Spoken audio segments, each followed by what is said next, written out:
I now introduce our distinguished international keynote speaker, Ms. Rafaella Campagnoli. She is the founder of LIRA Strategy Partners and has served as the Chief Strategy and Transformational Officer at Majid Al Futtaim Retail. An expert in scaling SMEs and international business expansion, she regularly contributes to Harvard Business Review and Entrepreneurship magazines. We are honored to have her join us from the United Arab Emirates.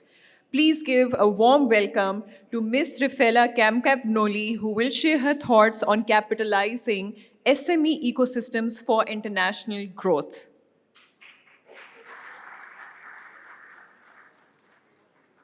Happy late morning, everyone. Nice to be here. Thanks, Terrapin, Chain Store Association of Pakistan, for having me here. Pleasure. First time in my life being physically in Pakistan. However, been studying a lot about Pakistan, strategizing a lot about Pakistan. As you see and hear from my accent, I'm Italian. I've been studying at Bocconi University, which is very keen and focused on fashion, especially MBA fashions. So yesterday I had the pleasure to meet a lot of your fashion brands. It was great discussion. I've been asked to talk about two things today, which are all connected to ecosystems. First one is how can ecosystems support micro, small and medium enterprises to go to export, and so boosting the Pakistani export in many different industries. And the second one that we'll face this afternoon is about how traditional trade can leapfrog towards a new way of making a difference for Pakistan. We heard a lot about ecosystem making, ecosystem designing, ecosystem execution. So I was like thinking about starting talking about the real meaning of an ecosystem. The meaning of an ecosystem, and the word ecosystem is coming from, partially from Greek. Echo means oikos, which means home, and the system is the coexistence of multiple elements working one each other. So the word integration, the words which is part of our business sense, makes an ecosystem an environment where one company works in an industry, and every industry is actually connected as a cross-industry. The kind of picture that you're seeing here is an ecosystem of one of the multinational companies that we're gonna talk about right now. Why are we starting from an ecosystem view? Because at the end of the day, if you think about it, no one in this world is any more capable to work and succeed in a sustainable way over time alone. So what we need to offer is lifestyle, a compound life cycle to our customers, right? And every big company, starting from Walmart, which is the biggest American company, which says, you know what, I'm serving 150 million customers per week, is not working alone. It's not working alone. Out of the 2 million Walmart employees, Walmart is actually employing 1.5 million in terms of partners and people and companies which are helping Walmart to complete and enhance its offering every day. Amazon, same thing. More than $500 million revenues. They moved from being a bookseller to be a lifestyle partner for everyone. How did they do that? Yes, they acquired more than 100 companies over the last 9-10 years. However, besides their acquisition, Amazon is 1.2 million employees. It employs more than 3 million people indirectly with their partners, which are Amazon Web Services, Amazon Logistics, Amazon Retail Media, Amazon Last Mile Delivery, Amazon application developers or co-application developers, not to talk about the 2 million people and companies, small, mediums, which are making up Amazon Marketplace.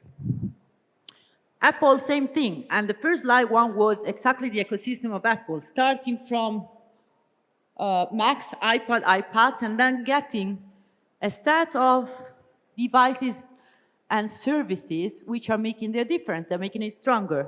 Apple is designed in California, but it's made over 50 countries. 170,000 employees, more than 2.5 million indirect workers. That means that 98% of Apple direct spend, which is materials manufacturing and assembly, is outside. So what we called years ago outsourcing, what we call subcontracting, nowadays is not valid anymore. These are ecosystems. And the reason why they're ecosystem is that any one of these big companies really cares about their partners. So that means that we offer suppliers, employees with carefulness. We make sure that they're happy in the place they work, because we need to, to live a long-term life together with them. We make sure that they know about nutrition. We make sure that they know about how to be healthy at their workplace. And this is the longevity of an ecosystem where cooperation is key and also working together in a great environment is key.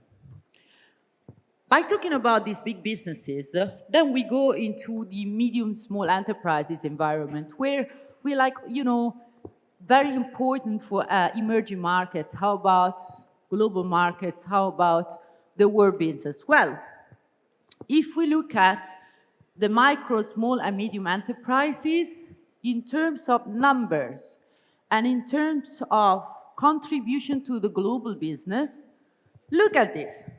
Would you say that globally, micro, small, medium enterprises contribute to 90% of the business that we make? Would you say that they make up to 50% of our global GDP by employing almost 80% of our workforce and making 50% of our global export? These are global numbers. The presentation is going to be shared with you guys. Yes, no need to make pictures. It's publicly available. But it's interesting, right? Micro, small, medium enterprises, which means from 1 people to 150 maximum people employed, make 50% of our global business. Wow. Is it the same thing between global emerging markets and mature markets? A little bit different in terms of weight, which is totally normal. So in emerging economies, you see into this slide, the global average is the last light blue bar, while the emerging markets is the orange bar.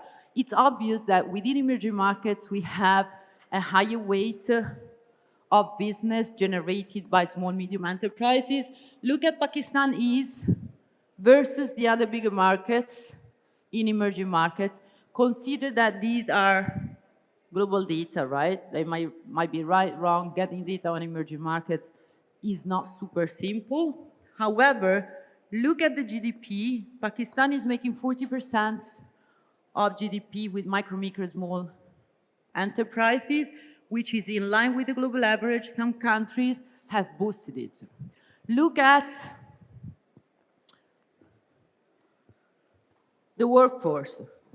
So huge workforce employed in micro, small, medium enterprises. And look at the export. There's countries which are much more advanced in terms of export, direct export especially, rather than indirect export. Pakistan is 25, someone today said 30%. Still a lot of great vibes, a lot of vision to build in order to grow up the Pakistani export all over the world. So let's look at what medium, small, and micro enterprises mean for Pakistan. Does it resonate with you that we have more than 5 million micro, small, medium companies in Pakistan? Is that a number that sounds good? Looks like, right? These guys, they produce 40%, more or less 40% of your GDP, which is incredibly good news. The other incredibly good news is that they employ about 80% of your workforce. Now, how about the export? By making 90% of the business, the small companies, small, medium companies, one second, because the small, medium companies that we're talking about produce around 25 to 30% of Pakistani export. And now I understand why yesterday we met so many people and so many companies on textile and apparel, right? Which is 60 to 70% of your exports. Now, the opportunity by talking to you guys is huge.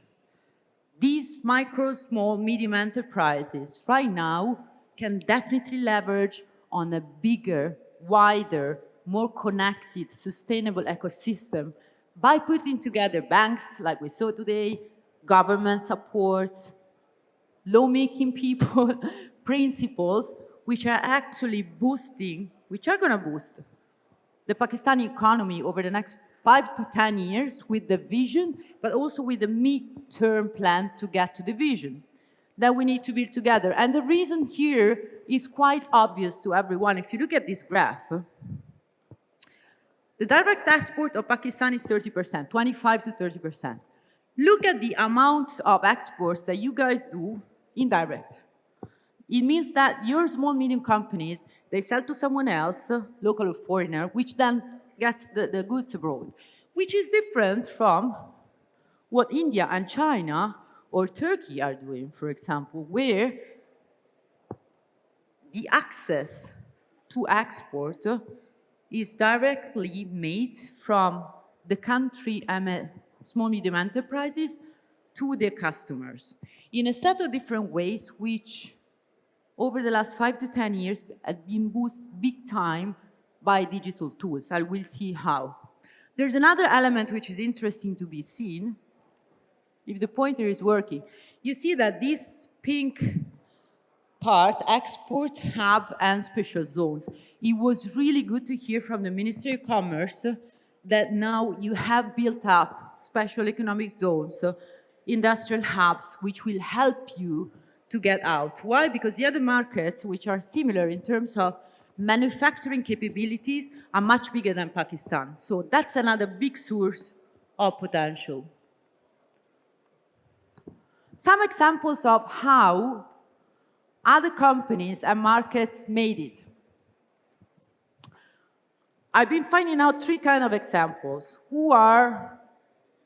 which are different one each other for the nature of the orchestrator of the change.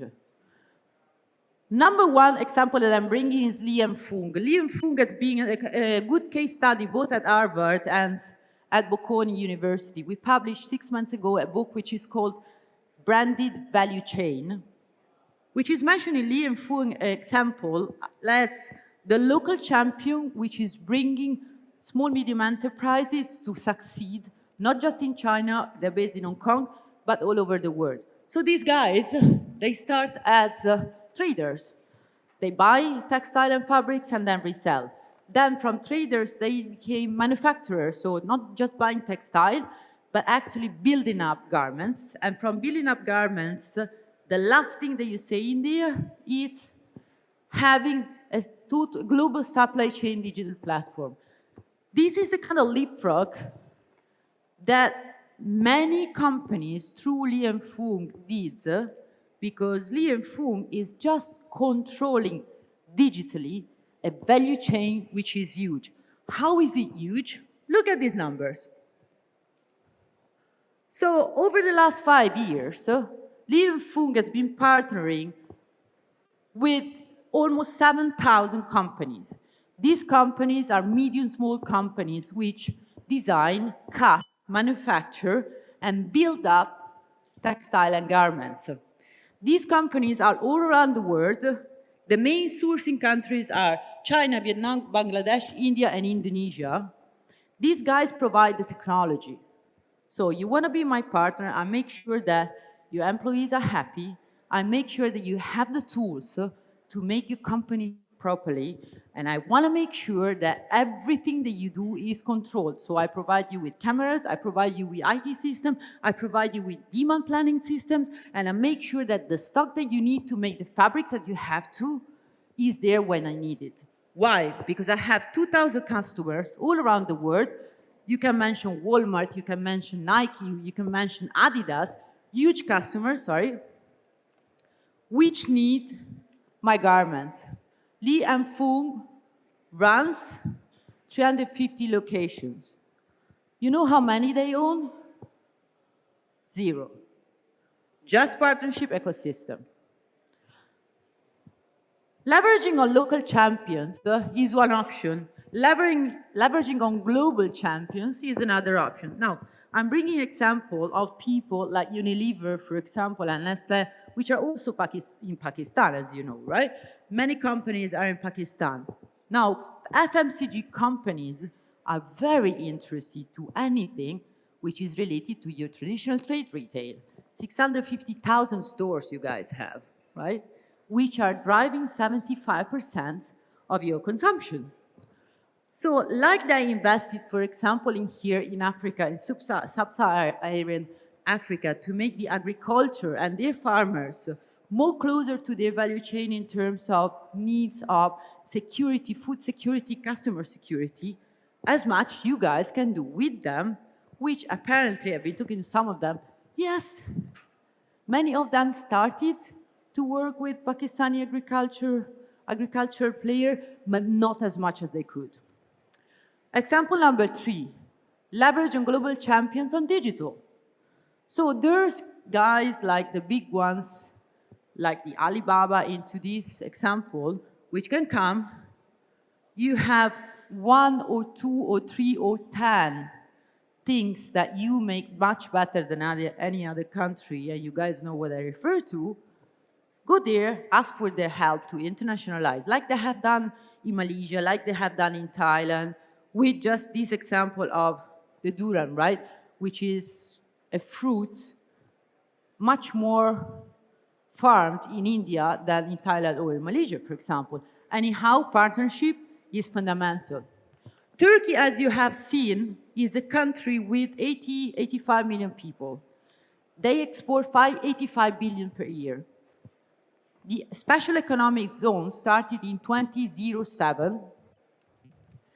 They produced a huge competitive advantage on automotive, textile, electronics, and chemicals. So 2 million jobs created. And look at this. They make 30% of the annual export of Turkey being promoted by 2 elements, the Ministry of Commerce and the Ministry of Trade. The Ministry of Trade is contributing to the ecosystem while opening up doors, offices, and people from Turkey to the rest of the world to make sure that the marketing and commerce of Turkey is well known enough to help the country to succeed in more exports. Together with some of your fashion brands yesterday, we were talking about another way of using public and private partnerships. And you know, someone was telling me, Rafa, it would be nice to have fashion brands which are purchased by Pakistani people, being Pakistani people proud of being Pakistani, and so proud about our brands. And you remember, guys, we did this example of Brazil.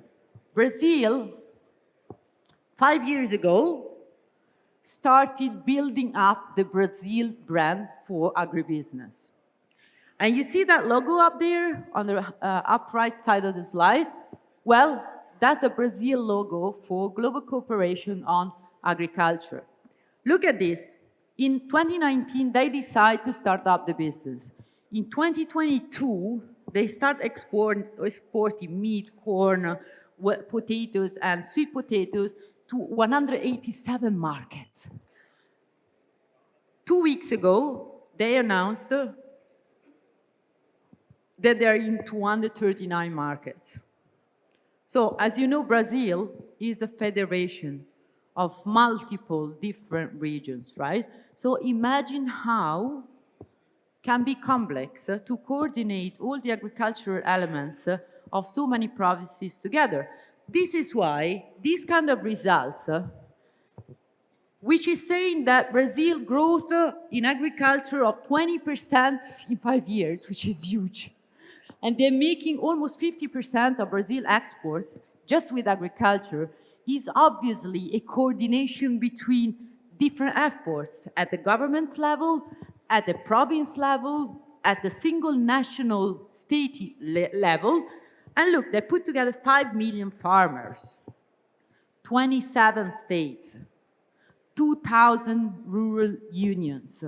So it was a massive job that such a big country could have never done without a strong cooperation, trust, and transparency of all the elements which are involved.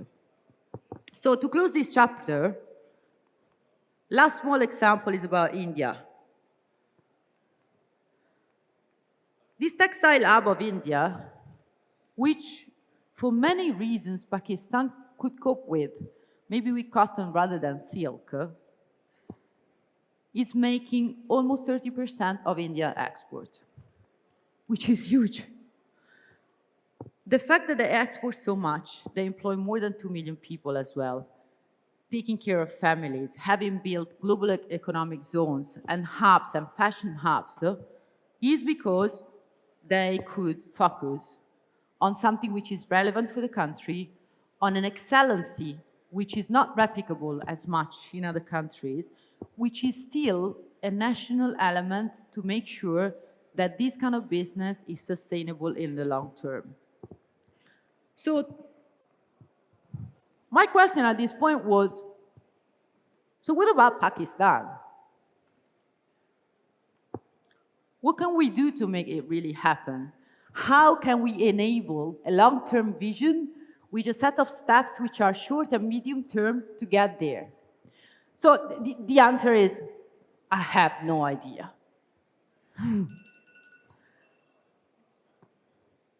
My friends here from the conference and from the Chain Store Association, we had several discussions, and we said, well, in general terms, Pakistan has to be laser-focused. Why? Because it appears that you guys do a lot of things, different things spread around, kind of not so coordinatively. That brings the idea that everyone is individual, every company is an individual, which reminds me too about my country, Italy, where we have a lot of companies not willing to cooperate with each other. And so over the last 30 years, we lost a lot of power and significance in the global economic market. So let's be laser-focused and let's decide together what to do. Let's look at second point also, what kind of champions we have.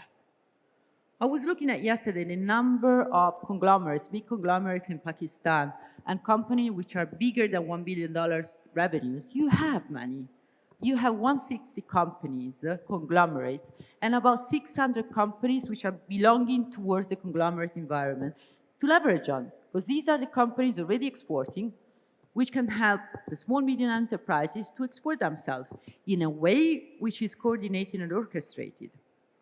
Third point, if I can use you need global orchestrators. You have seen the example of Turkey, Brazil, Li and Fung. Any global, local company, you need to choose one element that you trust.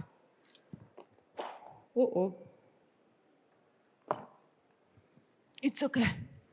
One element that you trust that then drives everyone else and coordinates everyone else, together with the government, trade agencies, everyone who can build the ecosystem together with you, starting from an idea, thinking together private and public, because these two entities, type of entities, are still part of the same country and want to grow together. And last point, and apparently this is very, very important for Pakistan, is about the organizational knowledge. What I'm understanding is that we could improve in terms of collaboration culture. We need to understand that working together doesn't mean necessarily competing. Competing together makes us stronger. So where I would put my own $1, if I had one to invest in Pakistan, short term, in the things that I'm good at already. You're very good on some elements. So on the left side of the slide, you see some industries which are key industry for Pakistan economy and exports right now to invest in the future. But then on the right side of the slide, you also see what are the sources of your national competitiveness, right? Invest in it. Put that $1 in a technology which is helping you to be even more cost effective. And guys, I'm really sorry that I'm seeing these slides very scrambled. It's impossible to read, but as I said, you get them. So these two elements in the short term are going to help you out. I have some very strong presence in some industry and some very good capabilities that I can invest on. Then we still need to look at the long-term vision where infrastructure, logistics, technology, innovation, banking the unbanked, and especially the culture of collaboration needs to be built. Any change doesn't happen in one day. However, like our friend Greek Aristotle was saying, the whole is always greater than the sum. And I'm sure that Pakistan Vision will get you there. Thank you.